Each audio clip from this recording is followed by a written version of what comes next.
Ya mambo fulani aidha ya kuumiza au mateso au majaribu fulani, unaweza ukatafuta faraja.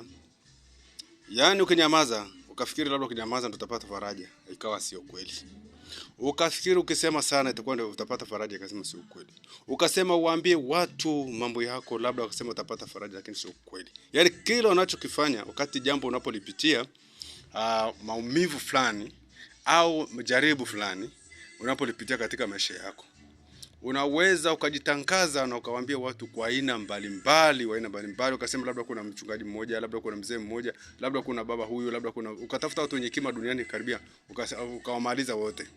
Hilo jambo muulize Ayubu. Ayubu alipokuwa anapitia wakati mgumu, alipata wakati mgumu, wakatafuta watu ambao wanakuja kumuuliza, kumdadisi, kumdodosa, yeye akaendelea kumwishia Mungu, kwa sababu akaona kwamba hao wanaomdodosa sana, mwisho alivyochoka sana akasema basi, yamkini nyinyi labda ndio wenye haki na ndio mnastahili kuishi, lakini mimi akajidharau, akajishusha, bado akajiona kama yeye sio kitu. Akaanza kusema ni heri nisingezaliwa, ni heri nisingepitia hata utamu fulani au uzuri fulani wa mambo fulani, kwa sababu alikuwa na watoto wakafa, akaona mali zikaisha, lakini akaishi maisha akiwa na afya nzuri na afya yake ikaporomoka.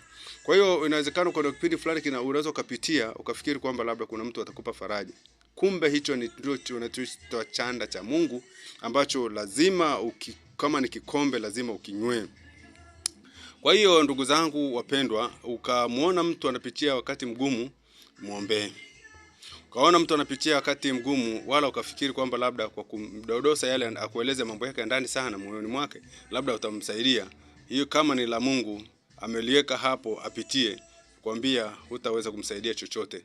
Wewe omba Mungu, muombe rehema, na wala usinene lolote kwa kumnyoshia kidole au kumkusodoa, kwa sababu hao pia waliomsema Ayubu wakati wake pia walipata wakati mgumu.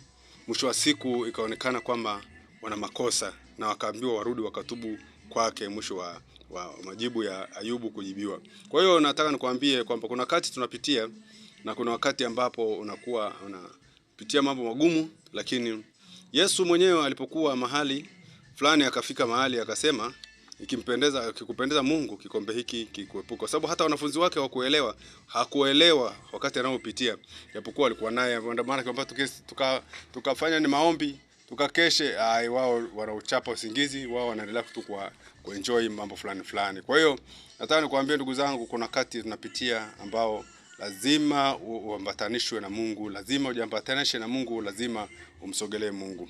Unaweza kaangalia mambo haya yote katika kitabu cha Ayubu 21:2, lakini pia Zaburi ya 39:2 na Zaburi ya 94:19, Zaburi ya 119:50, Zaburi ya 119:76 na Isaya 57:18. Pia utaona jinsi gani Mungu anaongeleza kuhusu habari ya faraja ya moyo wa mtu, lakini jinsi gani unapoweza kupitia wakati mgumu ambao usioelezeka na ambao huwezi kumweleza mtu akakuelewa. Lakini tunapitishwa wote kwa mtu kwa namna yake, lakini nataka nikwambie haswa wanaopitishwa katika hayo ni wale wanaoliitia jina la Mungu. Tukifikiri kwamba unaweza kufikiri mtu wa Mungu sasa ana raha, mtu wa Mungu anapitia haya. Niwahi kuongea sana kuhusu habari ya kina Yeremia, ngambia wakati aliopitia ulikuwa wakati mgumu sana, lakini Daudi naye akapitia wakati mgumu sana. Nao walipita na walikuwa ni watu wa Mungu na wamechaguliwa. Lakini Yusufu naye akapitia wakati mgumu sana. Unajua unapokuepana na mambo magumu, unakutana na watu wenye matusi, watu wenye kukutukana, watu wenye kukudharau, watu wenye kukuchambua maisha yako, watu wenye kutafuta kwa nini asingefanya hivi, kwa nini asifanye hivi. Mwingine anakuambia wewe mchungaji kweli, mwingine anakuambia hivyo, yani huyu mtumishi wa Mungu kweli. Lakini wewe chunga roho yako na Mungu wako, kwa sababu hapo unakopitishwa kuna kitu Mungu anataka akipitishe, na daraja la kuvuka uende mahali fulani, kama sio duniani basi mbinguni. Kwa hiyo heri kuwa mvumilivu, mnyenyekevu na kushuka zaidi mbele za Mungu, na Mungu akutetee. Naendelea kukuombea wewe ambaye unapitia wakati mgumu, ambaye unapitia wakati ambapo ungetafuta mtu kumuelezea mambo yako, lakini hamna faraja yoyote.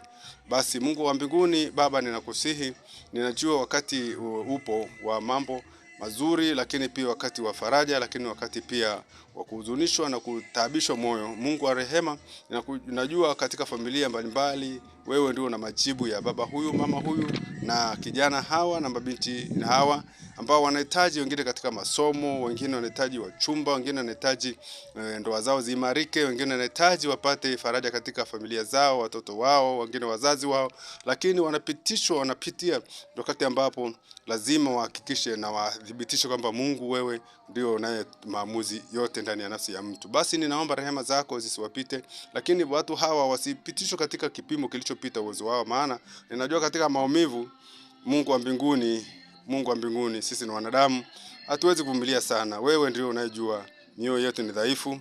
Wewe usishindane nasi, sisi ni watu na ni kazi ya mikono yako, na umetuumba wewe mwenyewe, unajua madhaifu yetu. Naomba Mungu wa mbinguni utusaidie, rehema zako zikashuke sasa, zikamtulize mtu mmoja mmoja kwa jina lake nikisogeza mbele zako. Bwana wa majeshi, sikia kilio na maombi ya watu wako. Wengine kwa msalini wamekutana na magonjwa, hawawezi kufanya nini. Madaktari wameshapambana kweli kweli, lakini wafika mahali mioyo yao imezimia. Mungu wa rehema, ninaomba kalete roho ya faraja, lakini Mungu atufundishe na kutajaza Roho yako Mtakatifu ambaye ni roho msaidizi katika wakati wote. Kwa njia ya Yesu Kristo aliye Bwana, ninaomba haya nikisogeza mikononi mwako. Bwana Yesu, sikia dua na sala, maana wewe ndio una majibu yetu. Hakuna mwingine anaweza kusimama zaidi ya wewe. Nawe tumekutumaini na tumekukimbilia, na maombi haya napeleka ulimwenguni, ili Mungu wa mbinguni kila atakayesikia na kupokea akapokee kile kitu kinachotoka kwako, ni faraja, ni amani, ni utulivu, kustahimili na kufika mwisho ulio mwema. Kwa njia ya Yesu Kristo aliye Bwana ninaomba. Amina.